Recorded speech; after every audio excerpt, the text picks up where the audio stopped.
जिन्होंने स्वतंत्रता दिलाई हमें, उनका बखाने आठोयाम करते हैं हम। अब मैं आपसे बिल्कुल निवेदन नहीं करूंगा कि ताली बजाइए।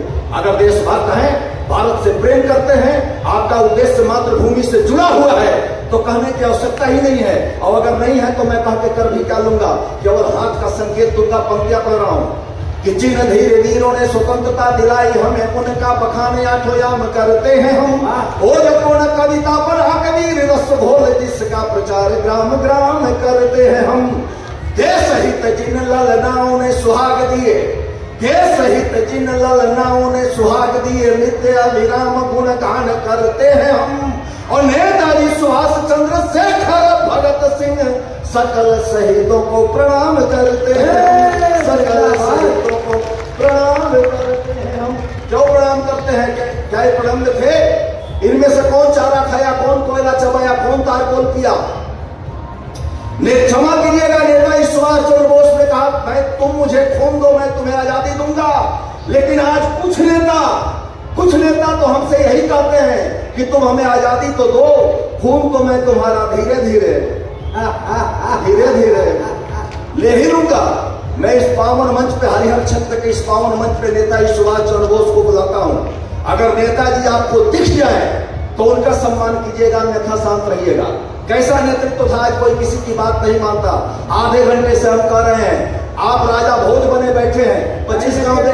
आप नेताओं को सब कुछ कहिए, लेकिन किसी का नाम नहीं लेना है। और बिहार का नेता ना हो भैया, पेमेंट फंसा हुआ है। कोई बात नहीं, पेमेंट की चिंता नहीं है। नेता तो एक ही हुए हैं, नेताजी सुभाष चंद्र बोस। बात कर रहा हूँ, मैं बात उन्हीं की कर रहा हूँ। अगर पेमेंट फंस भी जाएगा तो फंस जाए, गर्दन भी फंस जाएगा तो फंस जाए। इन्होंने अपना सर्वस्व अर्पण कर दिया, हमारा क्या गया? स्वागत है, हम उनके ऋणी हैं। तब पंक्तियां निवेदित करता हूँ कि देशभक्ति पूर्ण खोज आजाद हिंद फौज, माटी ममता से भरे लोग जुड़ जाते थे।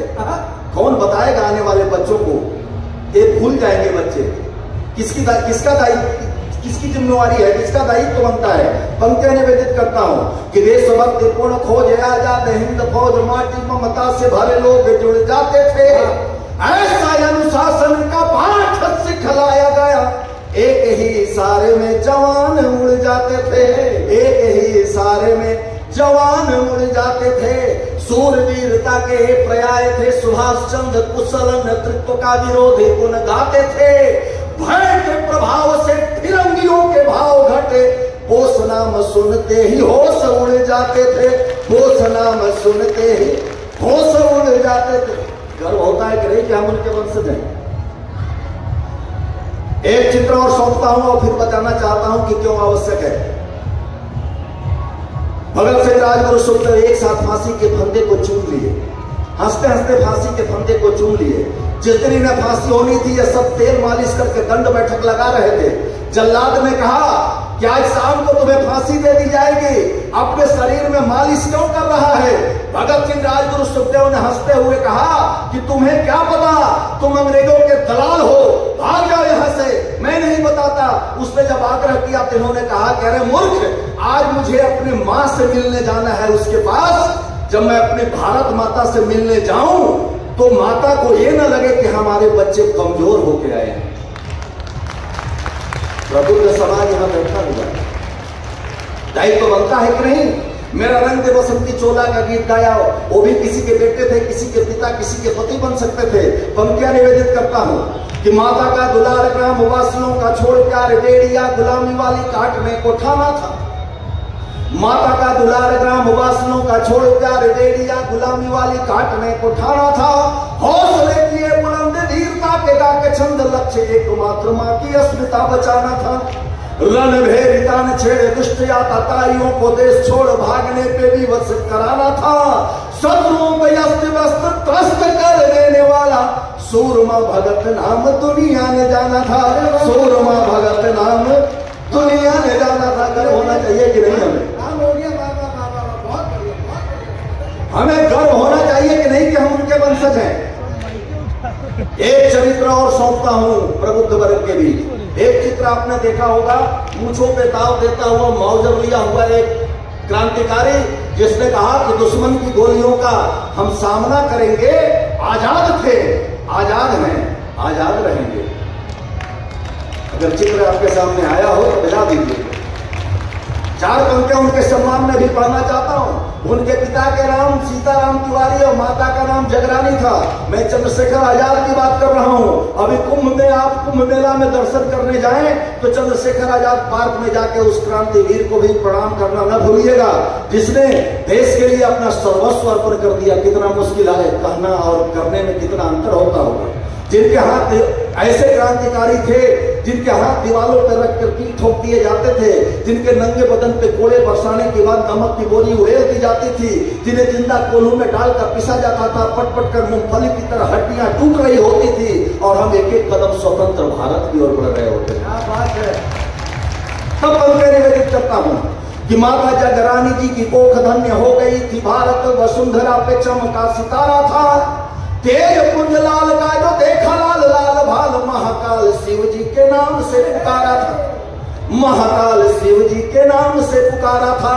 पालने में पूत के ही दिखने लगे थे पांव, पालने में पूत के ही दिखने लगे थे पांव, मस्त देश भक्त सीताराम का दुलारा था, तिलक तिवारी वंश लगता था देवयंश, और शत्रुओं के लिए जलता अंगारा था, और शत्रुओं के लिए जलता अंगारा था।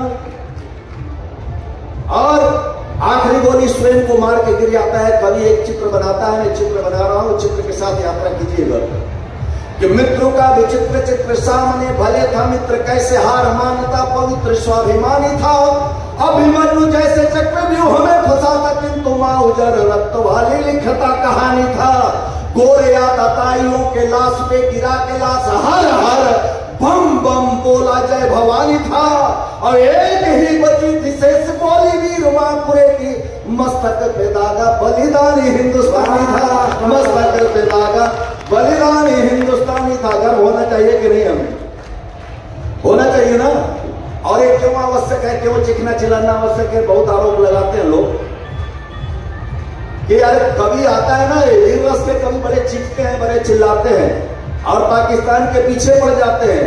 हमने कहा भैया एक बार पीछा छुड़ा दो, हम कहां किसी के पीछे बढ़ना चाहते हैं, लेकिन हम पीछे कब पड़ते हैं कि शहादत सैनिकों की जब खबर बन घर पे आती है, अश्रु धारे हिमालय और झेलम थरथराती है, सिंधु धरती गगन को नित नमन करते जो देखा तो, मेरी वाणी कहानी वीर बलिदानी सुनाती है। अभी बिहार रेजिमेंट के 20 जवानों ने हमारे गलवान घाटी में कोरोना काल में 2020 में 50-60 आओ माओ चाओ को निपटाया। जानते हो कैसे निपटाया?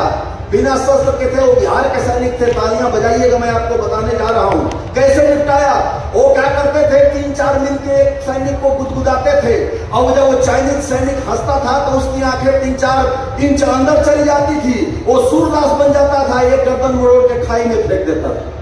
मैं तो डीएम साहब से कहूंगा कि आपके नेतृत्व में गलवान घाटी में एक कवि सम्मेलन हो जाए, हम इतना उन लोगों को हंसाएं कि हमारे 10,000 सैनिक लाख 2 लाख के निपटा करके यहाँ आए और हम बोले बिहार जिंदाबाद। एक बार ताली बजाइए उन 20 सैनिकों के सम्मान में। मैंने तो उन्हें शब्द सुमन समर्पित किए कि बन के प्रचंड चीनी सैनिकों को दिया दंड, किया खंड खंड तुष्ट दानवों का मान है। बिहार रेजिमेंट के सैनिकों को सम्मान में पढ़ रहा हूं। बन के प्रचंड चीनी सैनिकों को दिया दंड, किया खंड खंड दुष्ट मानवों का मान है। गलवान घाटी बद्ध बलवान बनकर माता भारती के हित तज दिया प्राण है। भारतीय सेना 20 वर्ष 2020 ओढ़ के तिरंगा 20 युद्ध तान है। भारतीय सेना 20 वर्ष 2020 ओढ़ के तिरंगा 20 युद्ध तान है। और अब तैयार रहिएगा, मातृभूमि रक्षा है तो बन गए राम से तो, बोलो क्यों न बोलूं मैं कि भारत महान है, बोलो क्यों न बोलूं मैं कि भारत महान है। और चिखने चिल्लाने की आवश्यकता क्यों है? क्योंकि चक्कर आ गया है नौजवान चकाचौंध बीच, राणा और शिवा की जवानी भूल जाएगा। चक्कर आ गया है नौजवान चकाचौंध बीच, राणा और शिवा की जवानी भूल जाएगा। आईना अतीत का न इसको दिखाया गया, जय हिंद वाली ये निशानी भूल जाएगा। सुर तुलसी कबीर रस खान दिन कर, एक दिन मीरा सी दीवानी भूल जाएगा। और देख कर सीडी इलू इलू वाले गीत सुन, बलिदानियों की ये कहानी भूल जाएगा, बलिदानियों की ये कहानी